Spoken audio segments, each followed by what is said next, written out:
Bonjour, nous nous retrouvons pour une nouvelle vidéo de philosophie et nous allons parler aujourd'hui d'une actualité particulière qui est le roman de Madame James, qui est 50 nuances degrés, puisque ça fait un peu le buzz sur Internet, tous les commentateurs à la télévision en parlent, plutôt en mal. Or, c'est un roman qui a eu un titre, il a été élu, enfin en tout cas l'autrice a été élue parmi les 100 personnes les plus influentes de 2012. Donc c'est un peu étonnant. Nous allons voir avec Stéphanie, que nous rencontrons une fois de plus, pour évoquer la philosophie, utiliser nos auteurs de terminale en philosophie pour faire face au mystère de la sexualité féminine. Telle qu'elle est présentée par les 50 nuances degrés en tout cas. Oui, donc en fait, on voulait souligner que ce livre est un phénomène. Et pour rappeler un petit peu ce qui s'y passe à l'usage de nos spectateurs qui n'ont pas lu le livre ou ceux qui ne s'en souviennent plus très bien, en fait, il met en scène l'initiation sexuelle d'une jeune femme qui s'appelle en fait Anastasia Steele, pardon. Lapsus révélateur, elle va tomber amoureuse de Monsieur Gray, Christian Grey.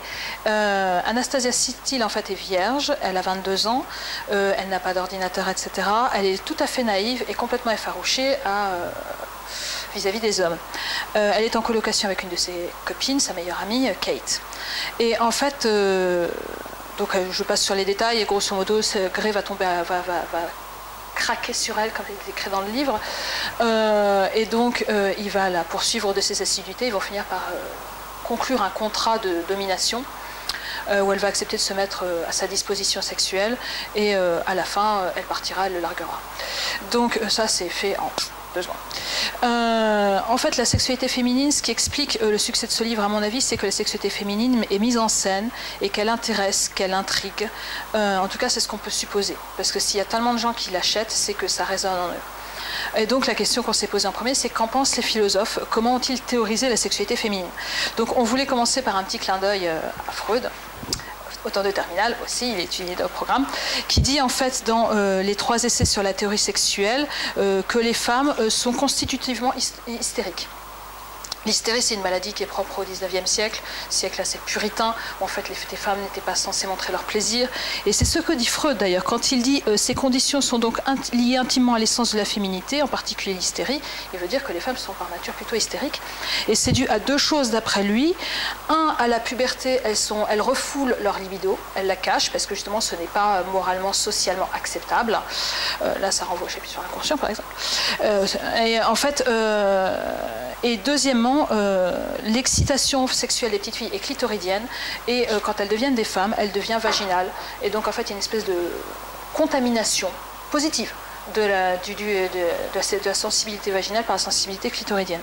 Donc pour ces 2 raisons-là, vu qu'en fait il y a un déplacement de ce qu'il appelle, si je ne m'abuse, la zone directrice, la zone directrice de sa sexualité, la femme du coup devient hystérique. Donc la femme, on l'aura compris par cette présentation première, a souvent été vue comme quelqu'un qui a une sexualité inintéressante ou en tout cas étrange par les philosophes. Beaucoup ont même dit que c'était une sexualité qui n'avait aucune particularité. Donc en fait, un de ces auteurs qui dit que la femme est faite pour procréer et rien de plus, c'est Lucrèce. Lucrèce dans le De Natura Rerum de la nature, en fait, nous dit que les femmes sont là uniquement, les femmes de bien, sont là uniquement pour procréer. Après, il y a les putes. Donc, en fait, comme il dit, la position encore où se prend le plaisir importera beaucoup. Celle des quadrupèdes, entendez, la levrette, semble la plus propice à féconder l'épouse, la poitrine abaissée et les reins soulevés permettant aisément de loger la semence. Pour elle, nul besoin de mouvement lascif. Elle s'empêche et s'interdit de concevoir si elle prend l'homme à joyeux coups de croupe, épuise sa poitrine et fait jaillir son sperme, etc., etc., etc. C'est bon pour les putains de s'agiter ainsi, pour ne pas trop souvent se trouver enceintes, et faire en même temps bien mieux jouir leurs amants, mais nos épouses de cela n'ont nul besoin. Autrement dit, la sexualité de la femme bien, de l'épouse, elle est inexistante. Je veux dire, ce qui compte, c'est de procréer. Et la sexualité est reléguée au putain, en fait. Donc, en fait, la sexualité des femmes la femme est faite pour engendrer, en fait. Et ça, c'est une thèse qu'on retrouve chez énormément de philosophes. En tout cas, ceux qu'on a choisi de manière assez facétieuse de citer ici. Parce que le suivant dont je voulais parler, en fait, c'est Schopenhauer. grand misogyne aussi s'il en est, parce qu'en fait de manière assez facétieuse on a décidé d'utiliser des auteurs misogynes pour discuter ce livre. Donc en fait le Schopenhauer qui a écrit un essai sur les femmes, on peut voir ici, pardon, je ne le tiens pas très bien. Donc l'essai sur les femmes, qui est un monument de misogynie. Heureusement il est court parce que sinon ce serait vraiment illisible, où il dit beaucoup de choses très négatives sur les femmes, mais il dit notamment que les femmes n'ont qu'un seul métier, celui de mère. Elles sont là pour procréer. Comme il dit, les hommes entre eux sont naturellement indifférents. Entendons par là que les hommes ne sont pas en concurrence les uns avec les autres. Vous tolérez bien les hommes. Les femmes sont par nature ennemies. Nous on s'en veut, on s'arrache la gueule. Cela doit tenir à la rivalité qui est restreinte chez les hommes à chaque corps de métier, embrasse chez les femmes toute l'espèce, car elles n'ont toutes qu'un même métier, qu'une même affaire, celui de faire des enfants. Donc en fait, les femmes, et c'est la grande ruse, en fait, les femmes, pour Schopenhauer, en fait, n'ont aucune... ce sont des êtres faibles, des êtres bêtes, des êtres fourbes, des êtres qui sont facilement volages, qui dépensent l'argent de leur mari, qui ne sont belles que quelques années pour se choper un type riche et pour après vivre à ses crochets. Tout ça, pourquoi? Parce qu'elles sont là pour procréer et que donc elles essaient de rassembler les conditions qui le leur permettent.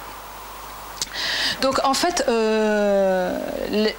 Schopenhauer comme Lucrèce, en fait, il n'y a pas de sexualité féminine. En fait, toute la sexualité féminine se résumerait à cette procréation. La femme étant une matrice, en fait, on lui dénie complètement le plaisir que Freud pourtant avait par la suite a bien compris avec le clitoris. Je ne résiste pas à citer une dernière petite citation d'un autre misogyne, bien que plus ambigu, c'est Nietzsche, dont on connaît les malheurs de la vie amoureuse, et qui nous dit tout est énigme chez la femme. Il le dit dans Ainsi tremblait Zarathustra, un petit passage qui s'appelle Des femmelettes jeunes et vieilles, qui là aussi est un monument de violence à l'égard des femmes. Tout est énigme chez la femme, mais cette énigme a un mot, et ce mot, c'est maternité. Pour la femme, l'homme est un moyen, la fin, c'est toujours l'enfant. Donc en fait, les philosophes ont très souvent en effet réduit la femme. Ils n'ont pas pensé la femme. Schopenhauer dit quand même dans l'essai sur les femmes qu'il n'y en a aucune qui a marqué l'histoire, qu'elles n'ont rien produit. Et que quand elles aiment l'art, etc., c'est de la singerie pour séduire les hommes. Mais que dans le fond, elles s'en sont incapables. Donc en fait, celui qui est capable de grandeur, c'est l'homme. Et dans la sexualité, la femme n'est pas non plus de sexualité. En fait, ce livre ne va... Dans ce livre, en fait, le Grès, il n'est jamais question d'enfant. Donc en ce sens-là, on peut dire que le livre irait plutôt contre les préjugés qui sont ceux des philosophes. C'est-à-dire qu'il n'est pas question d'enfant, il est toujours une question de plaisir, en fait, entre les protagonistes. Et cela rappelle beaucoup plus un livre qu'on peut rapprocher des 50 nuances de Grès et dont l'auteur s'est refusé d'appartenir, qui est en fait Sade, la philosophie dans le boudoir. En fait, on a comparé en fait 50 nuances de Grès et Sade, tout simplement parce que dans la philosophie dans le boudoir, c'est aussi une initiation à la sexualité d'une jeune fille vierge. Sauf que là, elle est parfaitement volontaire pour toutes les dépravations possibles et imaginables, ce qui n'est pas le cas dans 50 nuances de Grès. Elle joue les effarouchés, même si elle dit grosso modo oui, quoi. Donc là, en fait, Eugénie, dans les Sade, est volontaire, elle y va franco.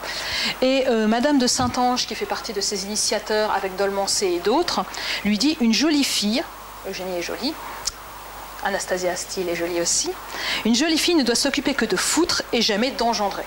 Donc en fait, on est véritablement dans la recherche du plaisir pour le plaisir. Et 50 nuances de Grès, si on le prend en ce sens-là, est un livre en effet plutôt libérateur. Il a été vendu comme libérateur par son éditeur en français.